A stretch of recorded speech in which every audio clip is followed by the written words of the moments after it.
Shalom, irmãos, bom dia, graça e paz seja sempre abundante na sua vida, na sua casa.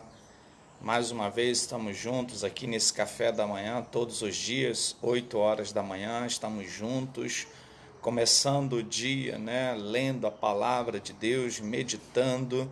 Claro que de forma simples, de forma muito simples, para que você entenda, para que a gente consiga,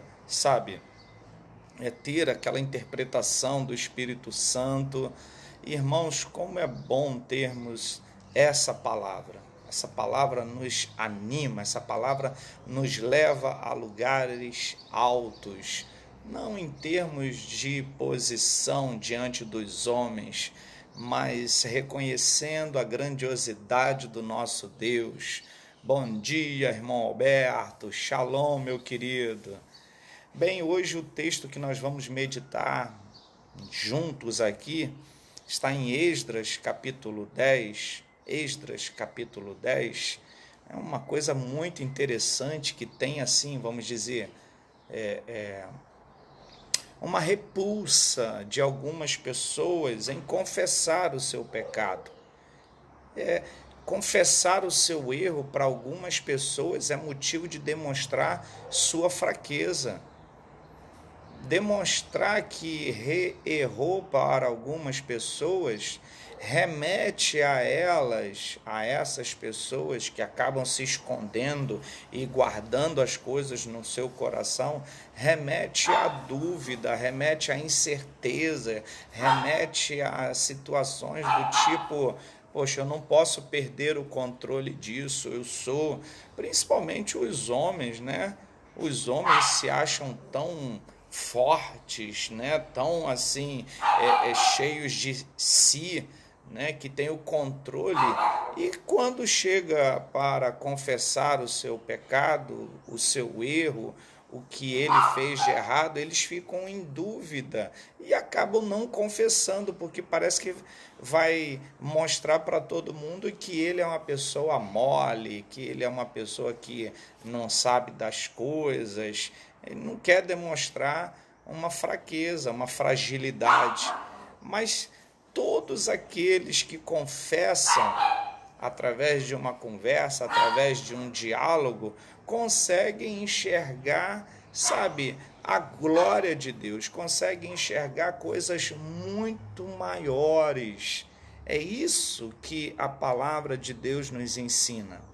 E quando a gente tem um líder que faz essas coisas, quando tem alguém que simplesmente reconhece que errou, que pecou, ora, várias vezes eu já cheguei para os meus irmãos, os meus diáconos, aqueles que estão ali na igreja, e pedindo perdão: poxa, desculpa, eu falei demais, eu não falei, eu me omiti, desculpa, foi um erro meu. E isso tem feito a igreja, ser assim, uma igreja de paz, uma igreja de alegria, uma igreja onde a adoração é pulsante. É muito bom quando a gente confessa. E o exemplo, ele arrasta multidões. Pare para pensar. O exemplo, ele arrasta multidões. O exemplo, ele traz a glória de Deus sobre as nossas vidas e sobre essa situação que a gente está vivendo. Ok? Então, Esdras, ele se posicionou como alguém que estava vendo o errado. É interessante que dessa vez não houve briga, não houve aquele apontamento, o dedo, a acusação, não houve nada disso. Mas Esdras, ele sabia que o povo estava vivendo ali um pecado. Esdras estava consciente disso. E Esdras foi orar, foi confessar o pecado dele e foi falar com Deus acerca daquela situação. Veja bem o que acontece. Enquanto Esdras capítulo 10, enquanto Esdras estava orando e confessando, chorando, prostrado diante do templo de Deus, uma grande multidão de israelitas, homens, mulheres e crianças, reuniram-se em volta dele. Eles também choravam amargamente. Então Secanias, filho de Jeiel, um dos descendentes de Elão, disse a Esdras: fomos infiéis ao nosso Deus quando nos casamos com mulheres estrangeiras, procedentes dos povos vizinhos. Mas apesar disso, ainda há esperança para Israel. Olha como é bonito a confissão. Começou por Esdras. Esdras começou a orar, chorar, confessar, e aí o exemplo de Esdras levou outras pessoas.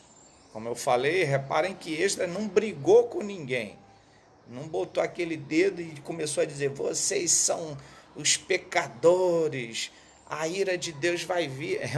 Uma vez nós chamamos um irmão para trazer uma palavra, realizávamos um trabalho, né, do lado de fora da igreja, colocávamos palanque, e esse irmão foi dada a oportunidade para ele, e ele começou a criticar as pessoas que estavam na padaria em frente. Vocês imaginem o final disso, né? Mas como é gostoso quando a gente simplesmente deixa o Espírito Santo dirigir as pessoas.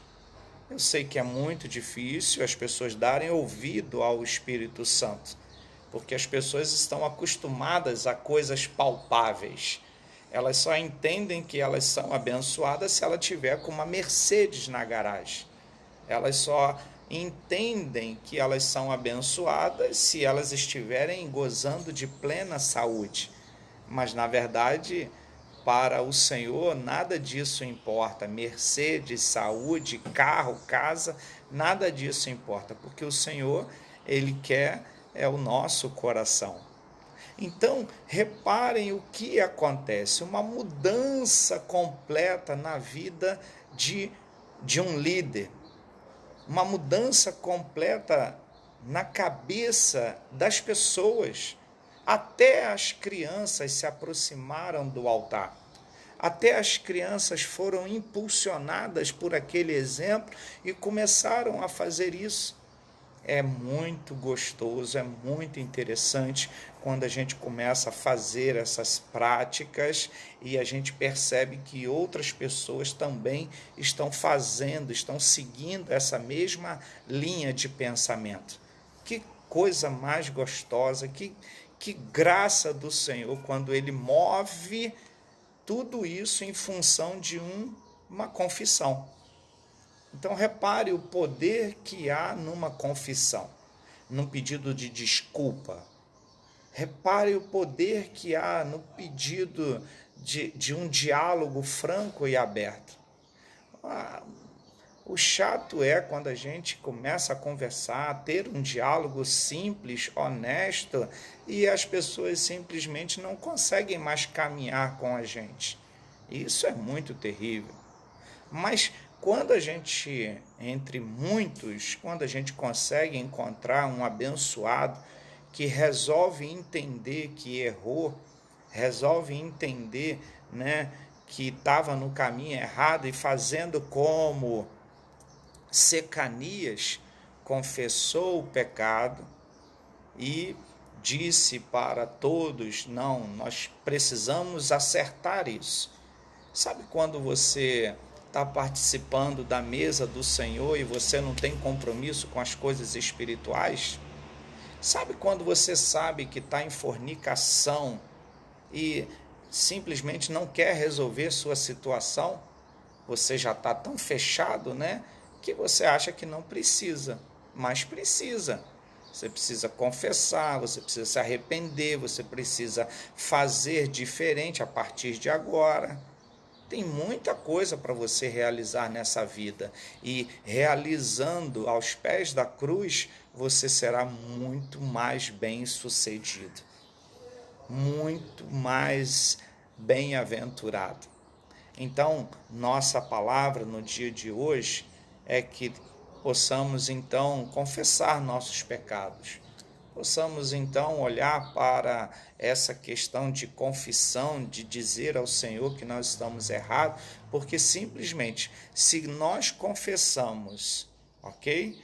Se procuramos então a orar, a chorar diante daquelas coisas que nós sabemos, que dirá as ocultas. E aí o Espírito Santo ele vai, traz tudo à memória para que possamos nos consertar por inteiro, sem deixar nada para depois. Então é isso que vai acontecer diante desse dia maravilhoso, diante da glória do Pai, é isso que vai acontecer. Deus abençoe cada um de vocês, estamos juntos, vamos seguir em frente em oração e confessando nossos pecados e pedindo ao Senhor que nos revele se há algo escondido, se há algo que não conseguimos enxergar como pecado, como erro, que o Senhor, o Espírito Santo, possa abrir nossos olhos. Amém? Então vamos orar? Senhor, graças te damos por tua bondade, por tua misericórdia, pelo teu grande amor. Que hoje possamos nos entregar à confissão dos pecados, confissão das coisas que porventura tenhamos feito aos nossos irmãos, nossos amigos. Senhor Jesus, tem misericórdia de nós. Que possamos então, ó Deus, avançar, ó Deus, olhando para o autor e consumador da nossa fé. Que no simples ato de confissão, de falar, de declarar, somos perdoados. Obrigado, meu Deus, pelo seu grande amor. Em nome do Senhor Jesus. Amém. Querido, não deixe a mágoa, a amargura entrar no seu coração, se alojar. Isso só acontece quando você não confessa, quando você não coloca para fora o que está em teu coração. Então, a partir de hoje, não seja um acumulador, amém? Não seja um acumulador de dores, mas liberte-se em nome do Senhor Jesus. Shalom, graça e paz.